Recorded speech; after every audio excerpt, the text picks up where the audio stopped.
I believed in hell my whole life, believed I was going there too. After what I did, I figured I deserved every flame, every torture, every second of eternal punishment the preachers warned about. Then I found something bleeding in the Nevada desert, something not from this world. And what he told me about hell didn't ease my fear. It made it worse. Because the truth about hell is far more terrifying than fire and demons. It's worse than anything the churches teach. And the worst part?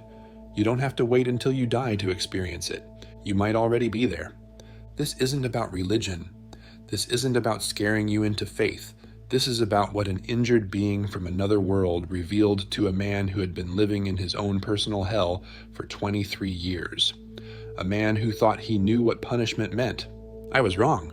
So wrong. If you've ever carried guilt that felt like it was eating you alive, if you've ever done something you can't forgive yourself for, if you've ever laid awake wondering if there's a place of eternal torment waiting for you, this story will shake you to your core. But it might also set you free. Subscribe and turn on notifications, because what Daniel Vance discovered in that desert didn't just change his understanding of hell. It finally ended the one he'd been living in. Now let me tell you how it all started. Daniel Vance was 61 years old and hadn't slept through the night since 1986. That was the year he killed his best friend. He didn't mean to. Nobody means to. But intent doesn't matter when you're drunk behind the wheel and your buddy is in the passenger seat and you take a curve too fast on a wet road outside of Reno. The car flipped 3 times. Daniel walked away with a broken collarbone and some cuts. Marcus didn't walk away at all. 23 years. That's how long Daniel had been carrying it. The weight never got lighter. If anything, it got heavier with each passing year. Because time didn't erase what he'd done. It just gave him more hours to think about it. He'd served his time. 18 months in a Nevada state prison for vehicular manslaughter. The judge had been lenient, they said. First offense, good behavior, signs of genuine remorse. But the real sentence started when he got out. Marcus's family never spoke to him again. His own family looked at him differently. His fiancée left while he was still inside. By the time Daniel was free, there was nothing left of the life he'd had before. So he built a new one, if you could call it that. He moved to the high desert outside of Tonopah, middle of nowhere, population almost nothing. He got a job as a night security guard at an abandoned mining facility. 12 hours alone in the dark, watching nothing, thinking too much. It was penance. He knew that. He'd chosen the most isolated, miserable existence he could find because he didn't deserve anything better. The churches would have called it self-flagellation. Daniel called it justice. He went to church for a while after prison, sat in the back pew of a little Baptist congregation, listening to sermons about sin and redemption and the blood of Jesus, washing everything clean. He wanted to believe it. God, how he wanted to believe. But every time the preacher talked about forgiveness, Daniel saw Marcus's face, the way he looked in the passenger seat laughing at some joke 2 seconds before the world turned upside down. The way he looked at the hospital, still and broken, machines keeping his body alive while his brain was already gone. Marcus's parents had to make the decision to pull the plug because of Daniel, because of one stupid night and too many beers and the arrogant certainty that he was fine to drive. How do you forgive that? Daniel couldn't, so he figured God couldn't either. He stopped going to church after 6 months, not because he'd lost faith, because he had too much of it. He believed in hell completely, believed in it the way he believed in gravity, and he knew exactly where he was headed. The only question was how much he could suffer before he got there. His trailer was 15 miles from the nearest town. No TV, no internet, just a radio that picked up static more than stations, and books he'd read so many times the pages were falling out. He ate alone, worked alone, existed alone. Once a month he drove into Tonopah for supplies. He'd fill his truck with canned food and bottled water and whatever else he needed to survive another 30 days of solitude. He never talked to anyone beyond what was necessary. "You're that guy," a clerk had said once, young kid who didn't know any better. "The one who lives out in the desert. People say you're crazy." "People might be right," Daniel had replied. He wasn't crazy. He was guilty. And guilty men don't get to live normal lives. They don't get to laugh with friends or hold their grandchildren or die peacefully in their sleep surrounded by loved ones. They get what Daniel had. Emptiness, silence, the endless loop of memory that played behind his eyes every time he closed them. Sometimes he talked to Marcus, out loud, in the trailer, like his dead friend was sitting across from him. "I'm sorry," he'd say. "I know it doesn't matter. I know sorry doesn't bring you back, but I'm sorry." Marcus never answered. Of course he didn't. But Daniel kept talking anyway. It was the closest thing to human connection he allowed himself. The night it happened, Daniel was driving back from his monthly supply run. It was late, almost midnight. The desert highway stretched empty in both directions, nothing but scrub and sand and stars. He'd taken this route 100 times, knew every curve, every pothole, every mile marker. His headlights cut through the darkness, illuminating the same nothing he always saw. Then he saw something else. Light. Off to the east. Not headlights, not a house. Something in the sky, descending fast. Daniel slowed the truck, watched as the light dropped below the horizon, disappearing behind a low ridge.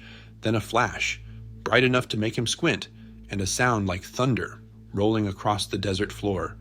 He sat there for a long moment, engine idling, hands on the wheel. Could be a plane crash, could be military. They did all kinds of testing out here. Things that made lights in the sky and sounds like explosions.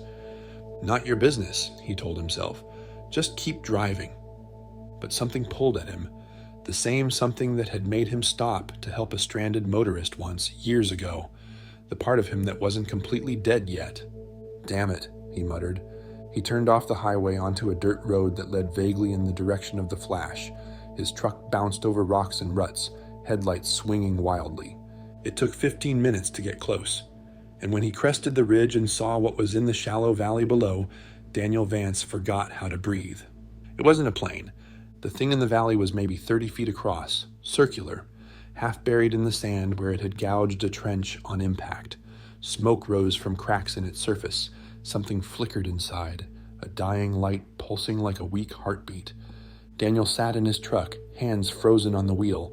His mind cycled through explanations: military drone, experimental aircraft, some kind of satellite that fell from orbit. But none of those explanations fit what he was looking at. The surface of the thing was too smooth, the shape was too perfect, and the material, what he could see of it in his headlights, seemed to shift and change, like metal, that couldn't decide what color it wanted to be. "What the hell?" Daniel whispered. He should leave. Call someone. Drive to town and let the authorities handle whatever this was. But then he saw movement. Something crawling out of the wreckage. A figure, pulling itself across the sand, away from the smoking craft. Moving slow, moving wrong. Daniel was out of the truck before he could think.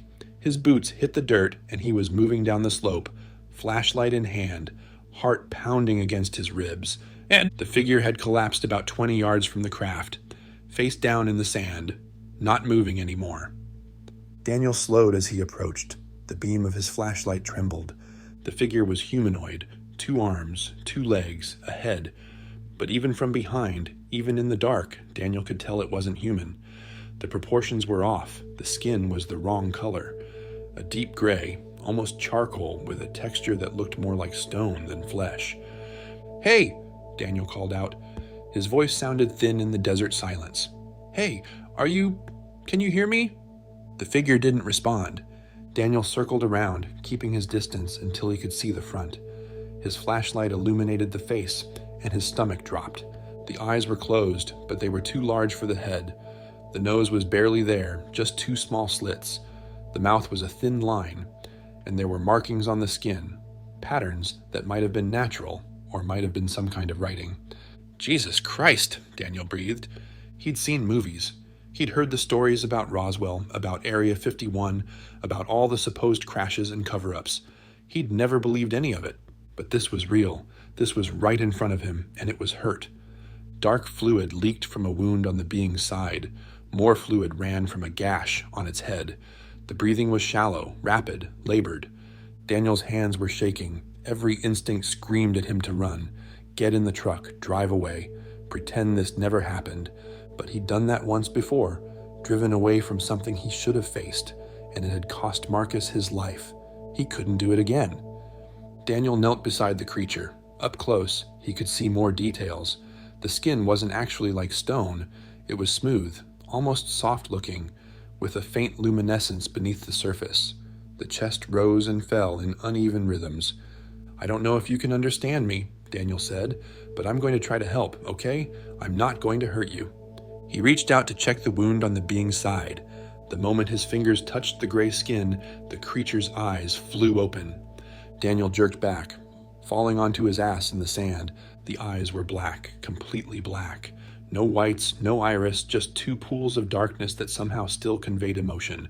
Pain, fear, desperation, and then a voice, not out loud, inside Daniel's head. "Please, help me." Daniel scrambled backward.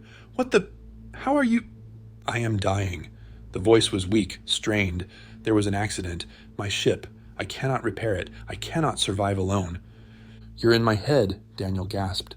"You're talking in my head." "Telepathic communication. It is how my species speaks. I am sorry if it frightens you, but I have no other way." Daniel's heart was racing so fast he thought it might explode. This was impossible. This was insane. This was... "Please." The voice again, weaker. "I can feel your fear, but I can also feel something else. Pain, old pain. You carry great guilt. You understand suffering." Daniel felt like he'd been slapped. "How do you know that?" "I sense it. The way you sense heat or cold. Your guilt radiates from you. It has been destroying you for many years."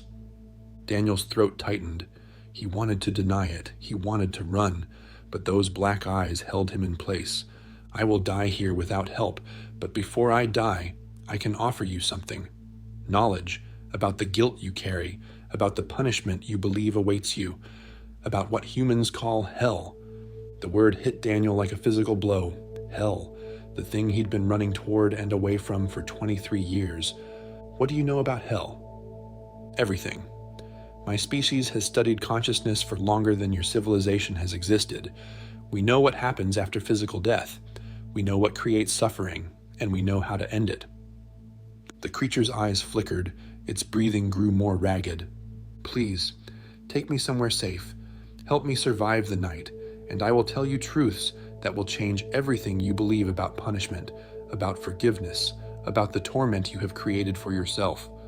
Daniel looked at the creature, at the blood, at the crashed ship smoking in the desert behind them.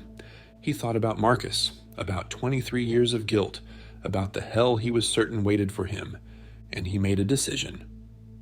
"My trailer's 15 miles from here," he said. "Can you make it that far?" "If you help me, yes." Daniel moved carefully, sliding his arms under the creature's body. It weighed almost nothing, like lifting a child made of paper. The being made a sound. Pain. But it didn't resist. Daniel carried it up the slope to his truck, laid it across the back seat as gently as he could. The creature's black eyes never left his face. "You are not what you believe you are, Daniel Vance." The voice was fading. "You think you are a monster. You think you deserve eternal punishment. But you stopped to help a stranger tonight. A monster would not have done that." "Don't talk," Daniel said, climbing into the driver's seat. "Save your strength." He started the engine and pulled back onto the dirt road. In the rearview mirror, he could see the creature's chest rising and falling, still alive, barely. And in his mind, a whisper, "I will show you what hell really is, and then I will show you how to escape the one you've built for yourself." Daniel drove through the darkness, carrying something impossible toward his trailer, and somewhere deep inside, in a place he'd thought was completely dead, something stirred. Hope. He crushed it immediately. He didn't deserve hope, didn't deserve anything but what was coming to him. But the feeling didn't go away completely. It stayed there, small and stubborn, like an ember that refused to die. Maybe that's why he kept driving. Maybe that's why he didn't turn around, dump the creature in the desert, and pretend none of this happened. Or maybe he was just tired of running from the truth. Either way, by the time Daniel Vance pulled up to his trailer with an alien bleeding in his back seat, he knew his life would never be the same. He just didn't know yet whether that was salvation or damnation. In his experience, it was usually both. Daniel laid the creature on his bed. It was the only soft surface in the trailer, and the being needed something better than the floor. The wound on its side was still leaking that dark fluid. Daniel grabbed a clean towel, pressed it against the gash. Basic first aid. He had no idea if it would help something not from this planet. "I don't know what to do," he admitted. "I don't know how to help you." The creature's black eyes opened, weaker now but still aware. "You are helping. Pressure on the wound slows the bleeding. My body will do the rest if I can survive until dawn." "What happens at dawn?" "My physiology responds to solar radiation. Your sun will accelerate my healing. I just need to last until then." Daniel kept pressure on the wound. The trailer was silent, except for the creature's labored breathing and the wind outside. "What's your name?" Daniel asked. "Do you have a name?" A pause. Then, "You may call me Kyle. It is not my true designation, but it is close enough for your language." "Kyle," Daniel tested the word. "Okay, Kale, I'm Daniel. I know. I have seen much about you already. Your mind is very loud." Daniel stiffened. "You can read my thoughts?" "Not precise thoughts, emotions, memories that carry strong charge. Your guilt screams louder than anything I have ever encountered. It is remarkable you have survived this long under its weight." "I don't want to talk about that. I understand, but you will need to, because what I came to tell you requires that you understand what guilt actually does and what hell actually is." Daniel felt the familiar walls going up, the defenses he'd built over 2 decades of avoiding this exact conversation. "You said you'd tell me about hell, so tell me, is it real? Is there fire and demons and eternal torture?" Kale's eyes seemed to darken further. "Hell is real, but not in the way you imagine. There are no demons with pitchforks, no lakes of fire, no external torturer inflicting pain for eternity." "Then what is it?" "Hell is what you are living right now, Daniel." The words hit like a punch to the gut. "What?" "You have spent 23 years torturing yourself, isolating yourself, denying yourself any joy, any connection, any peace. You wake up every morning in punishment. You go to sleep every night in punishment. You have created a perfect hell, and you live in it every single day." Daniel pulled his hands back from the wound. "That's not hell. That's just consequences, guilt. It's what I deserve." "Who told you what you deserve?" "Nobody had to tell me. I killed my best friend. I know what I deserve." Kale's breathing steadied slightly. The bleeding seemed to be slowing. "You were in an accident caused by impaired judgment. This is true. A life was lost. This is also true. But the sentence you have given yourself, 23 years of solitary confinement, endless psychological torture, complete denial of love and connection. Who decided that was appropriate?" "I did." "Exactly. You are judge, jury, and executioner. You created the hell. You maintain it. You could end it at any moment, but you choose to stay." Daniel stood up abruptly, walked to the small window of the trailer, stared out at the darkness. "You don't understand. Marcus is dead because of me. His parents had to bury their son. His sister never got to see him get married, have kids, all because I was too stupid to call a cab. I understand completely. You caused tremendous pain through a terrible mistake, but here is what you do not understand.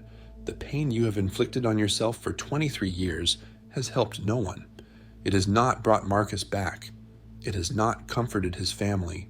It has not made the world better in any way. It's punishment. Punishment isn't supposed to help. Then what is its purpose?" Daniel didn't have an answer. "The religious traditions of your planet teach that punishment is required by divine justice, that God demands suffering as payment for sin.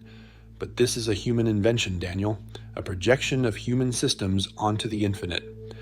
Daniel turned back to face Kyle. "So there's no justice? People can do terrible things and nothing happens?"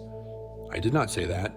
There are consequences for every action, but the consequences are educational, not punitive.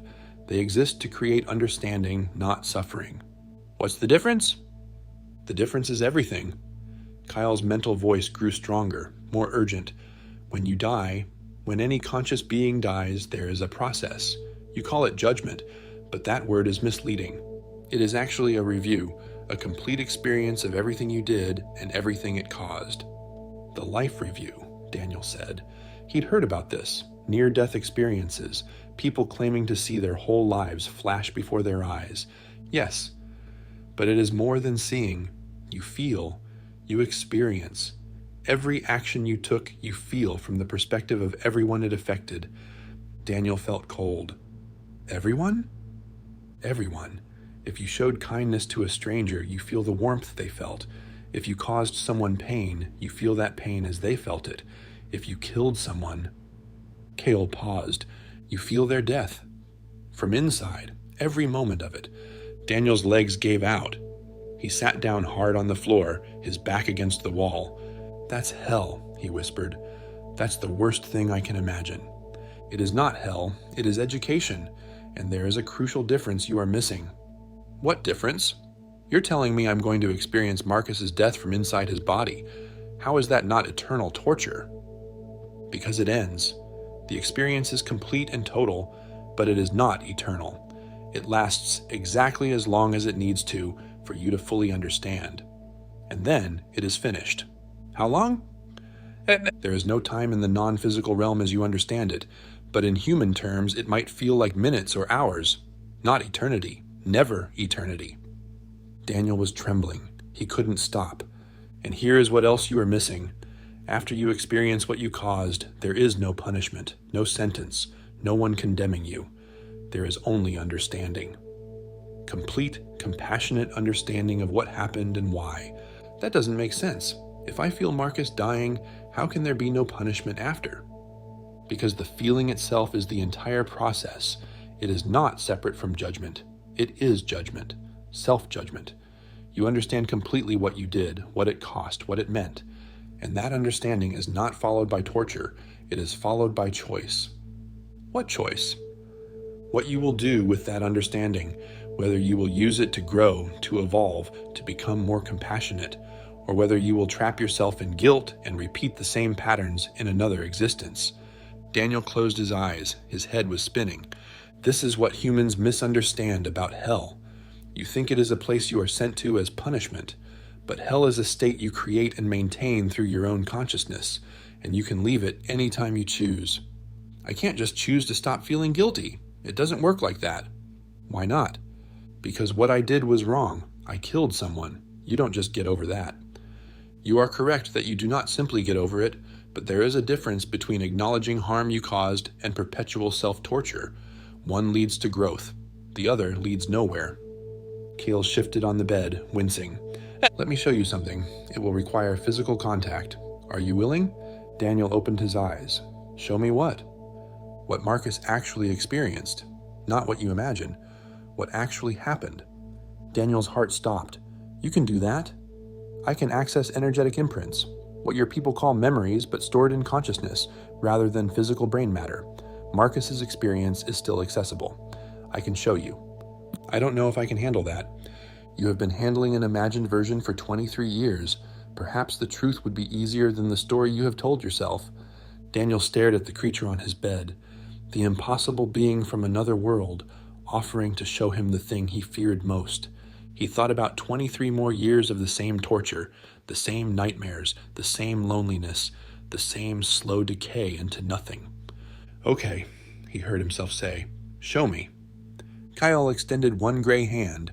Daniel hesitated, then took it. The trailer disappeared. Daniel was in darkness, complete darkness. He couldn't feel his body.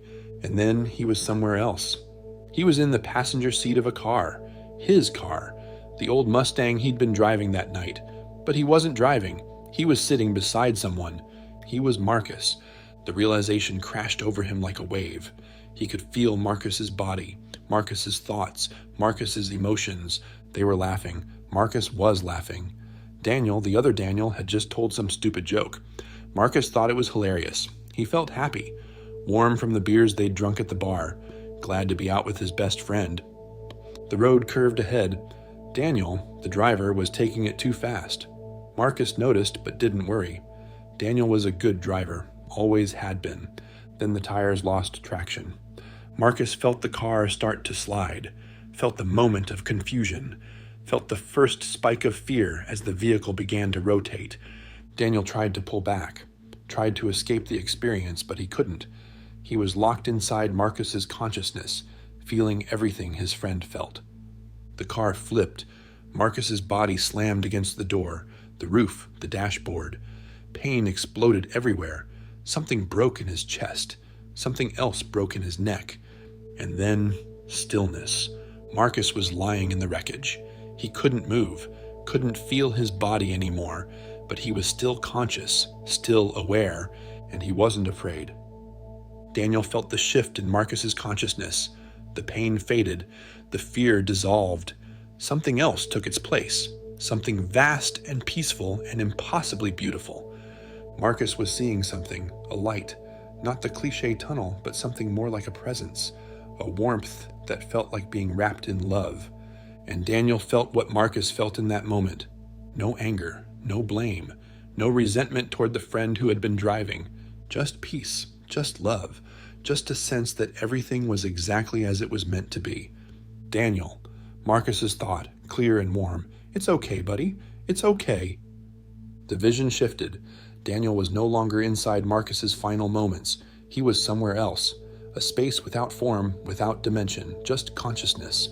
And Marcus was there, not as a body, as a presence, but unmistakably Marcus, the essence of who he'd been, still existing, still aware. I've been waiting for you to hear me. Marcus's consciousness touched Daniel's. 23 years I've been trying to reach you. You're still here, Daniel thought. You're still you. Of course I am. Consciousness doesn't end. You think death was the end of me, but it was just a door. I walked through it, that's all. I killed you. I was drunk and stupid, and I killed you. You made a mistake that ended my physical life. Yes, but Daniel, look at me. Really look. Daniel focused on the presence of his friend, felt the energy of him, the complete absence of anger or blame or any negative emotion. I forgave you before I even died. In those last moments I understood it was an accident, a terrible, tragic accident, but not murder, not evil, not something that deserves eternal punishment. Your parents... My parents suffered, they still suffer, but their suffering is not your doing. Their inability to forgive is their own hell, just as your guilt has been yours. You didn't create their pain. You created a situation where they had to make a choice. They chose not to forgive. That is their journey. How can you be so calm about this? I took everything from you. You took nothing from me. I am still here. I still exist. I have had 23 years of experience in this realm while you tortured yourself on Earth. I've grown. I've learned. I've helped others cross over. My existence didn't end in that car, Daniel. It transformed. Daniel felt something breaking inside him, something that had been frozen for over 2 decades, finally starting to crack. The only one still punishing you is you. Marcus's presence radiated compassion. The only hell you are in is the one you built with your own hands, and you can walk out of it any time you choose. How? How do I walk out? You forgive yourself, not because what happened wasn't tragic, it was, but because holding on to guilt doesn't help anyone. It doesn't honor me. It doesn't make the world better. It just keeps you locked in a prison of your own making. I don't know how to do that. You start by accepting that you deserve to live, that you deserve peace, that one terrible mistake does not define the entirety of who you are. The presence of Marcus seemed to wrap around Daniel like an embrace. I love you, brother. I always did. I never stopped. And I need you to stop destroying yourself in my name. It doesn't honor me. It breaks my heart to watch. Daniel was sobbing, not in his body, but in whatever consciousness he was experiencing this through. Deep, wrenching sobs that felt like they were tearing him apart. Live, Daniel. That's what I want. Live fully. Love openly. Stop hiding in the desert waiting to die. You have years left. Use them, not as penance, as gift. The vision began to fade. Marcus's presence started to recede. Wait, Daniel called out. Will I see you again? When you cross over, I'll be there. But Daniel, don't rush it. Don't waste the time you have left. I'll be waiting, but I want you to live first, really live. The darkness dissolved. Daniel was back in his trailer on the floor, his hand still gripping Cale's gray fingers. His face was wet with tears. His body was shaking, but something inside him felt different, lighter. Like a weight he'd carried so long he'd forgotten it was there, had suddenly lifted. That was real, he gasped. That was actually Marcus. That was his consciousness, yes, what humans call his soul, still existing, still connected to you, still capable of communication, though you had closed yourself off to receiving it. He forgave me. He forgave me before he even died. Yes. And he has been waiting 23 years for you to forgive yourself. Daniel wiped his face with his hands. The life review. What you described. When I die, I'll feel what he felt in the crash. Yes. But you showed me what he felt. And it wasn't torture. The fear was brief. And then there was peace. Because that was his experience. The pain of physical death is temporary. What follows is expansion. Return to the larger consciousness you come from. So hell isn't the life review. The life review is education. It can be painful if you have caused great pain, but it is not punishment. It is understanding. And once you understand, once you truly feel the impact of your actions, the process is complete. Then where is hell? Cale's black eyes held Daniel's. Hell is what you do with understanding. Some consciousnesses, after experiencing the pain they caused, are so overcome with guilt that they trap themselves. They replay their worst moments endlessly. They refuse to release themselves into peace because they believe they do not deserve it. That's what I've been doing. For 23 years. Yes, you created a hell on earth, and you did not need to die to experience it. You built it while still breathing. Daniel laughed. It came out broken, almost hysterical. So the preachers were right. I was in hell. They were right about hell being real. They were wrong about almost everything else. God does not send anyone to hell. Hell is a choice, a state of consciousness, and it can be exited at any moment through one simple act. Forgiveness. Forgiveness of self, most importantly. Others can forgive you completely, as Marcus has, but if you do not forgive yourself, you remain imprisoned. Cale's breathing had grown steadier. The bleeding had stopped. This is what Jesus taught, though his words have been distorted. He spoke constantly of forgiveness because he understood this truth. Forgiveness is not a moral nicety. It is a practical technology for exiting hell. Jesus knew about all this? Jesus understood consciousness in ways most humans do not. He knew that unforgiveness binds you to what you cannot release. He knew that guilt creates prisons stronger than any physical bars. He taught forgiveness as the key that opens every lock. Daniel sat in silence for a long moment, processing. What about people who do terrible things? Serial killers, war criminals, people who torture children. They just forgive themselves and it's fine? Nothing is fine about causing such suffering, and their life review will be proportionally intense. They will feel every moment of pain they caused from the inside. This is not a pleasant experience. But then they just go to heaven?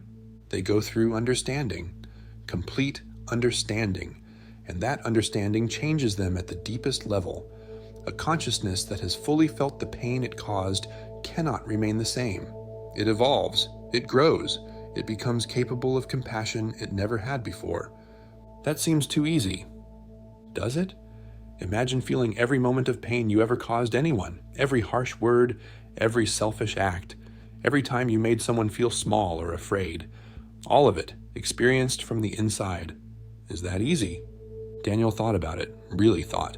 No, that sounds incredibly hard. It is, but it is hard in the way that growth is hard, not hard in the way that pointless suffering is hard. There is a purpose, there is an end, there is evolution. And then what? And then choice. What will you become? What will you do with your expanded understanding? Some consciousnesses choose to return to physical form, to apply what they learned. Others remain in non-physical realms, helping others cross over. Still others move on to experiences we do not have words for, but no eternal torture. No eternal torture. The idea of infinite punishment for finite crimes is a human invention. It serves those who wish to control through fear, but it does not reflect the actual nature of consciousness or the universe. The first light of dawn was beginning to show through the trailer window. Cale turned toward it, and Daniel saw something change in the creature's face. Relief, anticipation. The sun rises. My healing can begin in earnest now. Daniel stood slowly. His body ached from sitting on the floor for hours, but his mind felt clearer than it had in decades. So what do I do now? How do I actually forgive myself? You have already begun. The moment you accepted what Marcus showed you, the forgiveness started. Now you must continue. Every time the guilt rises, remind yourself that you have been forgiven by the one you harmed. Remind yourself that continued punishment serves no one. It won't be easy. 23 years of habit. No, it will not be easy, but it is possible. And every day you choose forgiveness over guilt, the hell you built becomes smaller, until one day you realize you have walked out of it entirely. Cale closed his eyes. The dawn light was streaming through the window now, falling on the gray skin. Daniel watched as something remarkable happened. The wounds began to close, not instantly, but visibly, the tissue knitting together as the sunlight touched it. Rest now. Cale's mental voice was drowsy. I will heal, and when I wake, we can talk more. There is still much to share. Daniel nodded. He walked to the chair across from the bed and sat down. His mind was still spinning with everything he'd experienced. Marcus was still out there, still existing, still loving him. And Daniel had been torturing himself for nothing, building a hell out of guilt while the one he'd supposedly wronged watched in sorrow, waiting for him to stop. It was almost too much to process, but as the sun rose over the Nevada desert, Daniel Vance felt something he hadn't felt in 23 years, the faintest flicker of peace. Cale stayed for 3 days. As his body healed in the desert sun, he and Daniel talked about consciousness, about the nature of existence, about the lies humanity had been told and the truths that had been buried. But mostly, they talked about forgiveness. It feels like cheating, Daniel admitted on the second night, like I'm letting myself off the hook. You are releasing yourself from a hook that served no purpose. There is nothing noble about suffering that helps no one. But people need to be held accountable. You have held yourself accountable for 23 years. Has it made you a better person? Daniel thought about it, really thought. No, he admitted, it's made me a ghost. Exactly. Accountability means acknowledging what you did and learning from it. It does not mean destroying yourself. Your destruction benefits no one, least of all Marcus. On the third night, a light appeared in the sky. Cale's people coming to retrieve him. Daniel helped the alien walk out into the desert. The craft descended silently, larger than the one that had crashed. A doorway opened, spilling golden light. Will I ever see you again? Daniel asked. Unlikely in physical form, but consciousness is connected across all distances. When you think of me, when you remember what I taught you, I will know, and I will be grateful. Cale turned to face Daniel one last time. Those black eyes held something that looked almost like affection. You have carried guilt long enough. Put it down now. Marcus is waiting for you to live. I am asking you to live. Do not waste whatever years remain. I'll try. Do more than try. Cale's mental voice was firm. You have been given a gift that most humans never receive. Direct confirmation that consciousness continues, that forgiveness is always possible, that hell is optional. Use it. The alien walked toward the light, paused at the threshold, looked back. The universe is not a place of punishment, Daniel. It is a school. You are here to learn, not to suffer. Remember that. Then Cale stepped through, and the doorway closed, and the craft rose silently into the stars. Daniel stood alone in the desert for a long time. Then he walked back to his trailer and did something he hadn't done in 23 years. He called his sister. Daniel? Her voice was thick with sleep. It was 3 a.m. Is everything okay? No, he said. Nothing has been okay for a long time, but I think it might be starting to get better. Silence on the line. Then, what happened? I can't explain it, not yet, but I need to see you. I need to stop hiding. His sister started crying. She'd been waiting 2 decades to hear those words. Come to Phoenix, she said. Stay as long as you want. Please, Daniel, just come. He left the trailer 2 days later, packed what little he had into his truck, and drove away from the isolation he'd used as punishment. Phoenix was overwhelming. People everywhere. Noise. Life. Daniel felt like a cave creature dragged into the sunlight, but he didn't run back to the darkness. His sister's family welcomed him carefully. Her husband shook his hand. Her kids, teenagers he'd never met, looked at him with cautious curiosity. The uncle who lived alone in the desert, the family mystery no one talked about. The first few weeks were hard. Daniel would wake in the night, guilt crashing over him like waves, the old patterns trying to reassert themselves. But each time, he remembered what Marcus had shown him, the peace his friend had felt, the forgiveness that had been waiting all along. And slowly, the waves got smaller.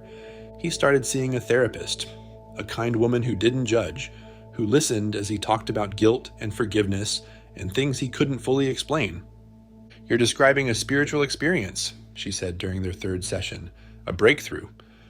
"I'm describing what actually happened." She smiled. "That's what I mean. He got a job, nothing fancy, stock clerk at a hardware store, but it meant being around people, talking to customers, remembering how to exist in the world. 6 months after leaving the desert, Daniel did something terrifying. He wrote a letter to Marcus's parents, not asking for forgiveness, not making excuses, just telling them he was sorry, that he thought about their son every day, that he was finally trying to live in a way that might honor Marcus's memory instead of desecrating it. He didn't expect a response. He didn't get one. But writing the letter lifted something. The weight of words unsaid, finally released. A year after Cale left, Daniel was sitting on his sister's patio, watching the sunset when he felt it. A presence, warm and familiar. Marcus. Not a vision this time, just a feeling, a sense of his friend nearby, checking in. "I'm doing it," Daniel said quietly. "I'm living." The presence seemed to pulse with approval, with love. Then it faded. But Daniel knew it would be back, knew that the connection he'd thought was severed forever was actually just waiting for him to stop blocking it. He started volunteering at a hospice, sitting with dying people, holding their hands, telling them, when they were ready to hear it, that there was nothing to be afraid of. "How do you know?" a dying man asked him once. "Because someone showed me," Daniel said. "Someone who had been to the other side." The man's eyes widened. "You believe in heaven?" "I believe consciousness continues. I believe love survives death. I believe the people we've lost are waiting for us. And I believe hell is something we create for ourselves, not something we're sent to." The man cried, but they were tears of relief. He died peacefully the next morning. 2 years after the crash site, Daniel stood in a cemetery in Reno, Marcus's grave. He hadn't visited since the funeral, couldn't bear to. But now he stood there, reading the headstone, feeling the presence of his friend all around him. "I'm sorry it took so long," he said out loud. "I'm sorry I wasted so many years punishing myself instead of honoring you." The wind blew gently. It felt like an answer. "I'm going to live now, really live. Whatever time I have left, I'm going to use it. That's my promise." He placed a hand on the cold stone. "Thank you for forgiving me. Thank you for waiting. I'll see you on the other side, brother. But not yet. I've got work to do first." Daniel walked away from the grave. The sun was setting, painting the sky in shades of orange and gold. He didn't feel guilty. For the first time in 23 years, Daniel Vance was free. Not because he'd been forgiven by some external authority, not because he'd served his time, or said the right prayers, or followed the correct rituals, because he'd finally forgiven himself. And that was the only key that ever mattered. Daniel Vance spent 23 years in hell, not after death, while still breathing. He built it himself, brick by brick, out of guilt and shame and the absolute certainty that he deserved to suffer forever. Then, an injured alien showed him the truth. Hell is not a place God sends you. It's a prison you build and lock yourself inside, and the key to escape has been in your pocket the whole time. Forgiveness, not earned, not deserved, just chosen. If you're carrying guilt right now, if there's something you did that haunts you every night, I need you to understand something. The person you harmed may have already forgiven you. The universe is not demanding your endless suffering. The only one keeping you in hell is you. That doesn't mean what you did was okay. It means destroying yourself doesn't make it better. You can acknowledge harm without eternal self-punishment. You can learn from mistakes without making your whole life a penance. You can choose, right now, to begin forgiving yourself. It won't happen overnight. Daniel's journey took years, but it started with one decision. One moment of accepting that maybe, just maybe, he deserved to live. You deserve to live too. If this story shook something loose in you, leave a comment. Tell me about the guilt you carry. Tell me about the hell you've built. Tell me if you're ready to start walking out. And if you want more stories that challenge everything you think you know about punishment, death, and what waits on the other side, subscribe and turn on notifications. Because the truth about hell isn't what the preachers taught. It's worse. And it's better. And it might just set you free